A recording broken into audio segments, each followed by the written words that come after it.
sini saya akan menjelaskan tentang wakalah.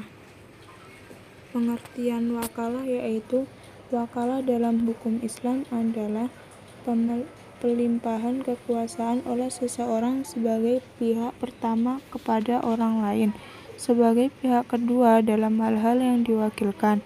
Wakalah dalam bahasa Arab berarti menolong, memelihara, mendelegasikan, atau menjadi wakil yang bertindak atas nama orang yang diwakilinya.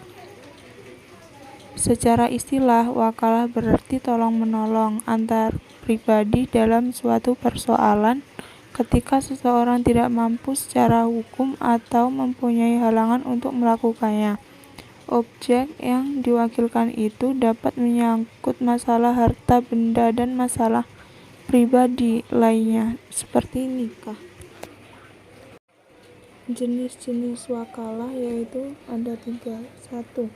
Wakalah al-mutalaqoh. Wakalah mutalaqoh yaitu jenis wakalah yang diwakilkan sesuatu secara mutlak. Yang kedua, wakalah al-muqayyadah adalah penunjukan wakil yang bertindak atas namanya. Yang ketiga, wakalah al-ammah yaitu biasanya untuk perbuatan terkait pengurusan sehari-hari. Syarat wakalah yaitu ada 2. Yang pertama, syarat wakil, dan yang kedua, syarat hal yang diwakilkan. Contoh syarat wakil yaitu seperti cakap hukum, bertindak hukum untuk dirinya dan orang lain. Atau juga bisa wakil merupakan orang yang diberi amanat. Dan contoh syarat yang kedua yaitu bukan termasuk tindakan buruk, atau juga bisa disebut dengan suatu pekerjaan yang dapat dikerjakan orang lain. Rukun wakalah yaitu 1. Pihak yang berakad atau pemberi.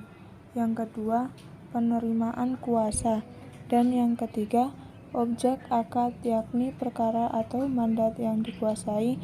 Yang keempat, adanya pernyataan kesepakatan wakalah. Definisi wakalah menurut ulama fikih antara lain. 1. Mazhab Hanafi. Wakalah adalah pendelegasian suatu tindakan hukum kepada orang lain yang bertindak sebagai wakil. Yang kedua, mazhab Syafi'i.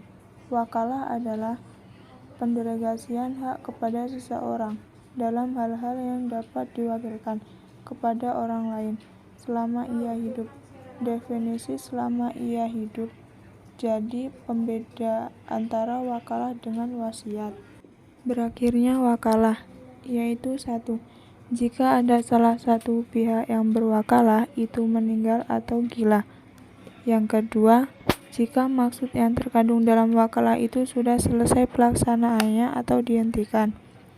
Yang ketiga, pembatalan akad wakalah oleh pemberi kuasa terhadap penerima kuasa, atau juga bisa diketahui oleh penerima kuasa. Yang keempat, gugurnya hak kepemilikan atas barang bagi pemberi kuasa. Yang kelima, wakalah diputuskan oleh salah satu pihak yang menerima kuasa. Dan yang keenam, diberhentikannya suatu aktivitas atau pekerjaan dimaksud oleh kedua belah pihak.